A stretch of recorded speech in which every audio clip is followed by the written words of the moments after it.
ओम।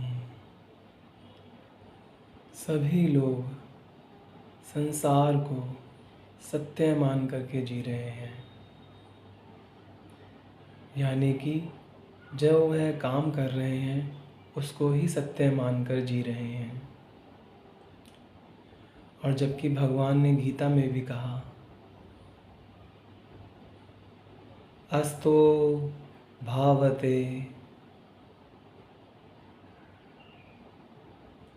यानी कि असत्य का तो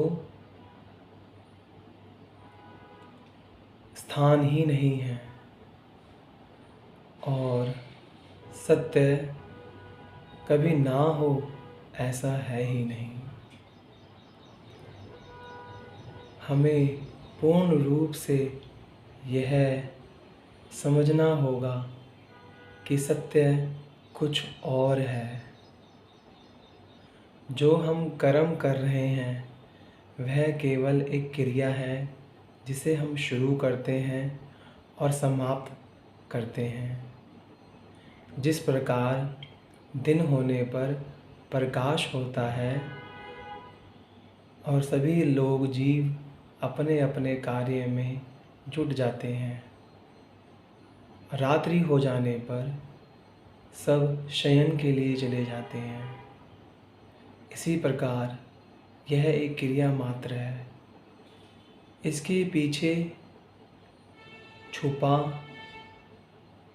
सत्य जो हमें जीवनदायिनी ऊर्जा और हमारी आत्मा को प्रकाशित करने वाला वह परम सत्य छुपा हुआ है। उसी के बल से यह संसार हमें सत्य जान पड़ता है।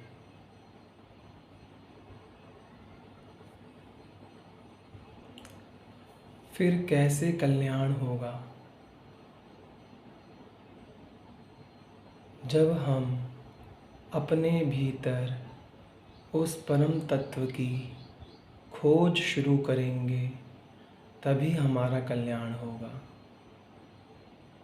हम अपने इंद्रियों को सत्य मान बैठते हैं। इन कर्मेंद्रियों को जिनसे हम कर्म करते हैं इनको हमने सत्य मान लिया है,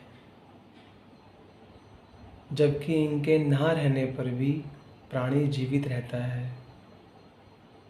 कितने ही लोग अंधे, बहरे,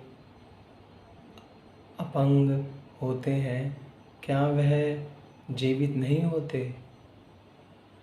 तो इससे भी हम यह समझ सकते हैं कि हम यह नहीं हैं। तो उसकी खोज केवल भीतर ही होनी चाहिए। वह हमें कैसे मिलेगा? जब जब हम उसके ध्यान में बैठें तो भीतर उतरते जाएं, भीतर और उतरें, भीतर की तरफ दृष्टि रखें। हमें स्वयं अनुभूतियाँ होने लगेंगी। बाहर को हम भूलने लगेंगे। जैसे जैसे हम बाहर को भूलने लगेंगे, यानी संसार को, चित्र को, घटनाओं को भूलते जाएंगे, वैसे वैसे हम भीतर उतरते जाएंगे। केवल प्रयास भीतर जाने का ही करना है, बाकी सभी कार्य परमात्मा स्वयं कर देता है। जीव का कल्याण तभी निश्चित होगा जब वह स्वयं के बारे में चिंतित होगा, वरना तो यह शरीर रूपी चोला है, कब चला जाए कोई नहीं जानता।